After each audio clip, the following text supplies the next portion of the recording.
के लिए, बेरोजगारों के लिए है।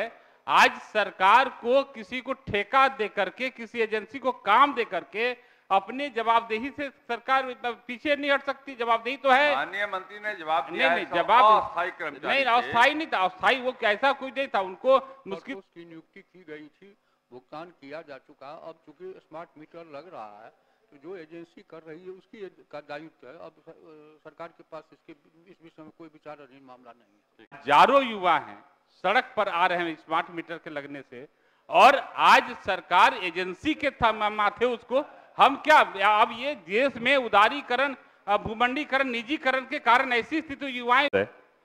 हमें माननीय मंत्री से जानना चाहते हैं कि इन्होंने जवाब में कहा है कि स्मार्ट मीटर जहां जहां लग चुके हैं तो एजेंसी को जो बिलिंग होगा, रिचार्ज जो करेगा तो उनसे उनको कमीशन जाएगा स्मार्ट मीटर मीटर रीडर को। और मीटर रीडर अब स्मार्ट मीटर लगने से वो बेरोजगार हो रहे हैं, उनके सामने रोजगार संकट है। ये कमीशन कैसे जाएगा, क्या तरीका उनको कमीशन जाने का? क्योंकि देखिए स्मार्ट मीटर रिचार्ज घर बैठे होता है, ऑनलाइन भी होता है, एजेंसी भी करती है, लेकिन जो स्मार्ट मीटर मीटर रीडर बेरोजगार हो रहे हैं स्मार्ट मीटर के लगने से, उनको ये कैसे कमीशन पहुंचेगा, ये जरा स्पष्ट कर दे सदन को। माननीय मंत्री ऊर्जा विभाग। अस्थायी तौर पर मीटर रीडर को नियुक्त किया गया था। चूंकि स्मार्ट मीटर लग रहा है तो एजेंसी को ही 5 साल के लिए ठेका दिया गया, वो अपना अलग से चयन करता, उसका जवाब है। और वो अस्थायी था। अब चूंकि स्मार्ट मीटर लग रहा है इसलिए उसकी नियुक्ति अस्थायी तौर पर नहीं हुई, इसकी नियुक्ति करने का कोई प्रस्ताव नहीं है। अध्यक्ष महोदय, सवाल ये है कि अब स्मार्ट मीटर रीडर, हजारों मीटर रीडर हैं जो अच्छा सेवा दिए हैं, अच्छा रेवेन्यू कलेक्शन के विभाग में अच्छा काम किया, उनके सामने रोजगार की समस्या अब खड़ी हो गई है। स्मार्ट मीटर लगने सब करेगा क्या? हम सरकार सिर्फ ठेकेदारों का या संविदा पर एजेंसी के लिए तो नहीं है, सरकार युवाओं के लिए, बेरोजगारों के लिए है।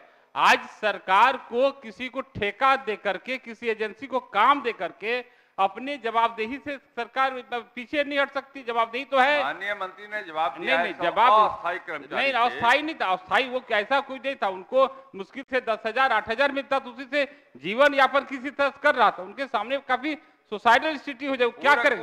पूरक हम ये कह रहे हैं कि आपकी जवाबदेही है कि उन युवाओं को अब कहीं दूसरे काम में समायोजित किया जाए, या जो उसका मीटर जो उसको कमीशन जाएगा रिचार्ज का, ऐसी कोई पॉलिसी बनाए जिसके तहत कि उनको जो रिचार्ज का कमीशन जाए, उनसे कोई काम लीजिए विभाग में। हम ये चाह रहे हैं कि इस पर स्पष्ट करिए। माननीय मंत्री ऊर्जा विभाग। इनकी मांग है, मैंने कहा अस्थायी तौर पर उसकी नियुक्ति की गई थी, भुगतान किया जा चुका। अब चूंकि स्मार्ट मीटर लग रहा है तो जो एजेंसी कर रही है उसकी का दायित्व है। अब सरकार के पास इस विषय में कोई विचाराधीन मामला नहीं है। अध्यक्ष महोदय, नहीं अध्यक्ष महोदय, मेरा पूरक नहीं, अध्यक्ष महोदय, हम ये कह रहे हैं कि इस तरह से हजारों युवा हैं सड़क पर आ रहे हैं स्मार्ट मीटर के लगने से, और आज सरकार एजेंसी के माथे उसको हम क्या, अब ये देश में उदारीकरण, भूमंडीकरण, निजीकरण के कारण ऐसी स्थिति युवाएं सुसाइड करेंगे, 100 परिवार सुसाइड कर रहे हैं।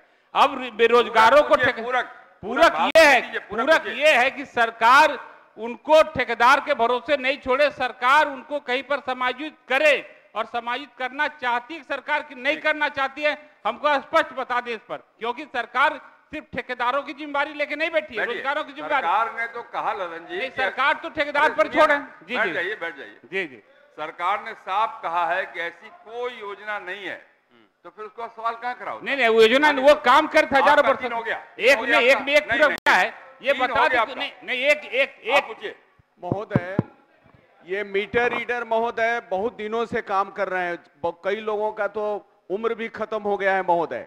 अब उन लोगों को निकाल देना, कुछ दिनों तक काम करवाना, फिर निकाल के बाहर कर देना, ये कहीं से उचित नहीं है महोदय। इसलिए उनको समायोजन करने पर विचार करती है कि नहीं, जितना जो आउटसोर्सिंग के जरिए जो काम करवाया जा रहा है महोदय, वो भारी लूट हो रही है महोदय। इसलिए मैं ये कहना चाहता हूं कि सरकार ये आउटसोर्सिंग बंद करे और उन लोगों को अस्थायी नौकरी देने का काम करे महोदय। श्री मनोहर प्रसाद सिंह।